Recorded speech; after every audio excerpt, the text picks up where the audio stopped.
Lorsqu'une personne commence à tomber amoureuse, elle révèle rarement ses sentiments de manière directe. À la place, apparaissent des comportements subtils, presque imperceptibles, qui fonctionnent comme de petits tests. Ce sont des mouvements silencieux de la psyché, cherchant à comprendre si la connexion est sûre, authentique et réciproque.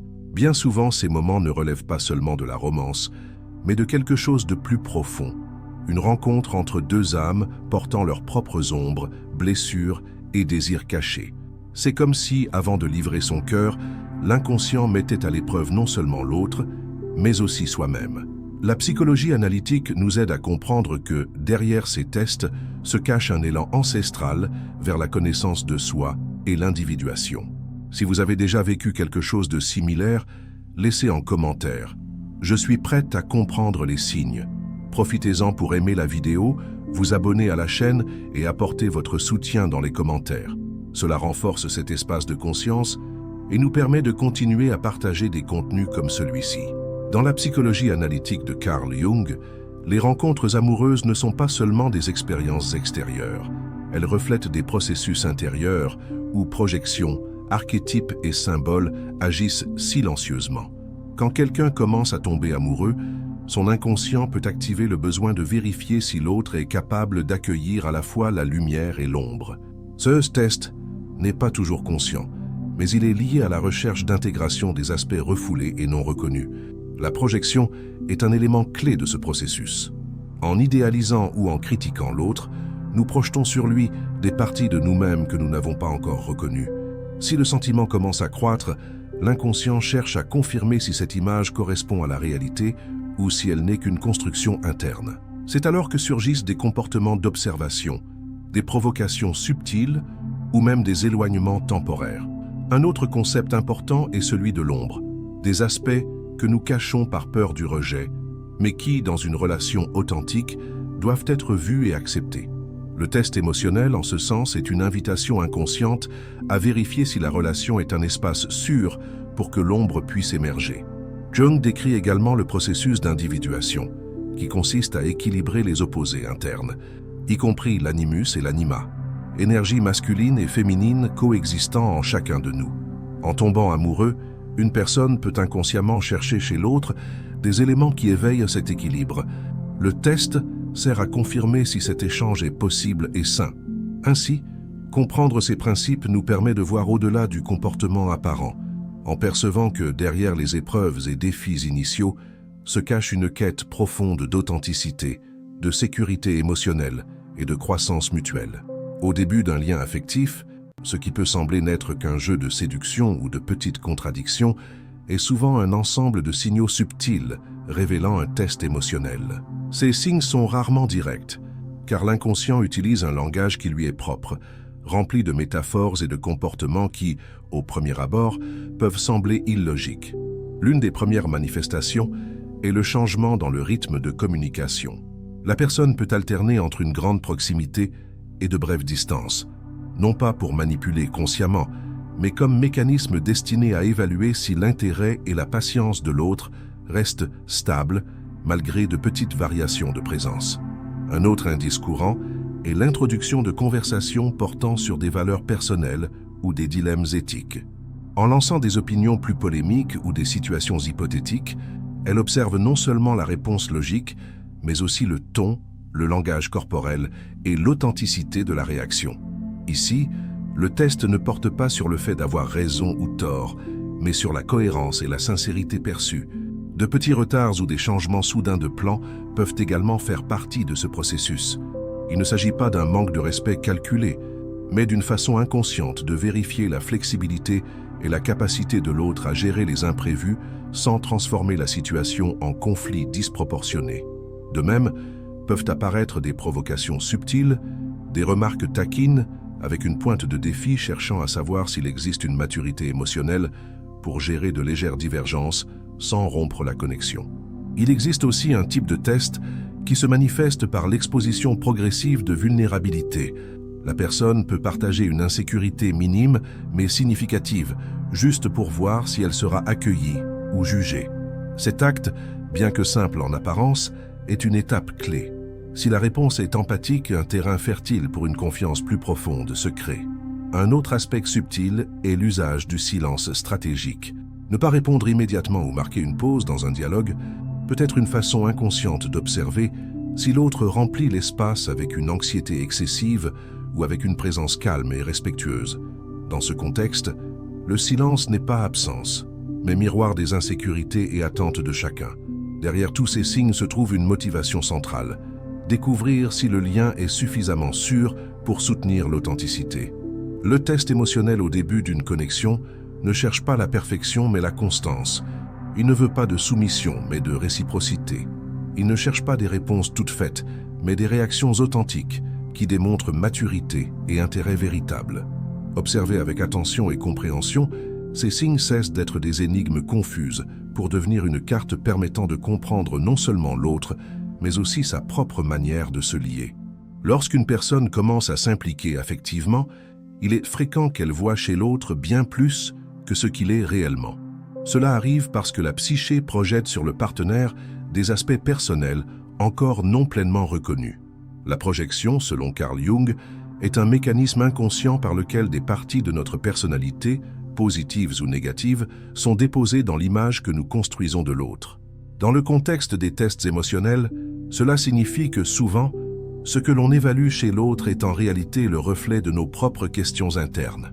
Par exemple, si quelqu'un porte en lui une part craignant le rejet, il peut tester la patience ou la constance de l'autre pour confirmer ou infirmer cette croyance. Parallèlement, si une forte idéalisation existe, les tests peuvent servir à vérifier si cette image parfaite résiste au contact avec la réalité. Cela explique pourquoi, au début d'un lien, certains comportements semblent contradictoires. Le désir de proximité cohabite avec le besoin de se protéger de potentielles déceptions. L'ombre, ensemble de traits que la personne nie ou refoule, joue un rôle essentiel dans ces tests. Souvent, le partenaire potentiel réveille des aspects que la personne ne reconnaît pas comme siens. Cela peut générer inconfort, résistance ou comportement provocateur. Tester l'autre peut alors être une manière indirecte de vérifier s'il pourra cohabiter avec des aspects moins acceptables de la personnalité. Dans les relations ayant un potentiel de profondeur, l'inconscient cherche, même silencieusement, un espace où l'ombre puisse émerger sans entraîner un rejet immédiat. Ainsi, petites provocations, révélations progressives de fragilité ou moments de distance émotionnelle fonctionnent comme des essais. Ce sont des tentatives pour mesurer si le lien est assez solide pour gérer les imperfections. Le danger réside dans le fait de ne pas reconnaître que ces dynamiques viennent de l'intérieur. Sans conscience, la personne peut interpréter des réponses neutres, ou même positives comme des menaces, car elle est sous l'emprise de blessures anciennes projetées sur l'autre. Comprendre le rôle de la projection et de l'ombre est donc fondamental. Cela aide à voir que le test émotionnel ne porte pas uniquement sur faire passer ou échouer l'autre, mais sur l'intégration de parties internes cherchant à s'exprimer. Avec maturité et connaissance de soi, ces tests cessent d'être des pièges émotionnels pour devenir des occasions d'observer la réalité avec plus de clarté. Le partenaire cesse d'être un miroir déformé pour être vu comme un individu complet, avec ses propres lumières et ombres. Ce changement réduit la nécessité de preuves constantes et ouvre la voie à un amour plus conscient, où l'authenticité ne se mesure pas aux réactions en situation de tension, mais à la constance du soin et du respect mutuel. Selon la psychologie analytique de Carl Jung, nous portons tous en nous une énergie masculine et une énergie féminine, indépendamment du genre biologique. L'animus représente l'énergie masculine présente dans l'inconscient de la femme, tandis que l'anima représente l'énergie féminine présente dans l'inconscient de l'homme. Ces forces intérieures influencent directement notre manière de percevoir, de ressentir et de nous relier aux autres. Lorsqu'elles ne sont pas intégrées, elles peuvent générer des attentes faussées et des projections intenses sur le partenaire, ce qui explique pourquoi, au début d'une connexion, surgissent des tests émotionnels et comportementaux. Quand l'animus ou l'anima est peu développé ou projeté sur l'autre, la tendance est de croire que seule cette personne pourra combler un vide intérieur. Cela crée une dynamique de dépendance émotionnelle, où le test sert à confirmer si le partenaire correspond exactement à l'image idéalisée. Par exemple, un homme projetant son anima peut tester inconsciemment si la femme présente des traits de sensibilité, d'intuition ou d'accueil qu'il n'a pas reconnus en lui-même. De même, Une femme projetant son animus peut chercher chez le partenaire des signes de force, de logique ou de leadership, l'évaluant à travers des situations spécifiques pour vérifier s'il correspond à ce modèle interne. L'intégration de ces énergies réduit la nécessité de tester l'autre, car la personne apprend à reconnaître et cultiver en elle ce qu'elle cherchait auparavant exclusivement dans la relation. Cette intégration ne signifie pas perdre l'attirance ou la connexion, mais équilibrer la relation, la rendant moins basée sur les manques et davantage sur une complémentarité consciente. Les tests émotionnels, dans ce sens, peuvent être vus comme une tentative inconsciente de confirmer la présence de ces qualités chez le partenaire. Quand on a conscience de ce processus, le test cesse d'être une épreuve de résistance pour devenir un moment de découverte mutuelle. Il est possible, par exemple, de percevoir qu'un simple geste d'attention ou une position ferme face à un défi révèle plus sur l'essence de l'autre qu'une suite de situations provoquées intentionnellement. De plus, l'intégration de l'animus et de l'anima élargit la perception de l'amour. Celui-ci cesse d'être uniquement une quête de satisfaction personnelle pour devenir un espace de croissance partagée. Ce changement transforme aussi la façon de réagir aux conflits. Au lieu de les voir comme des menaces pour la connexion, ils deviennent des occasions d'exercer patience, empathie et compréhension des différences.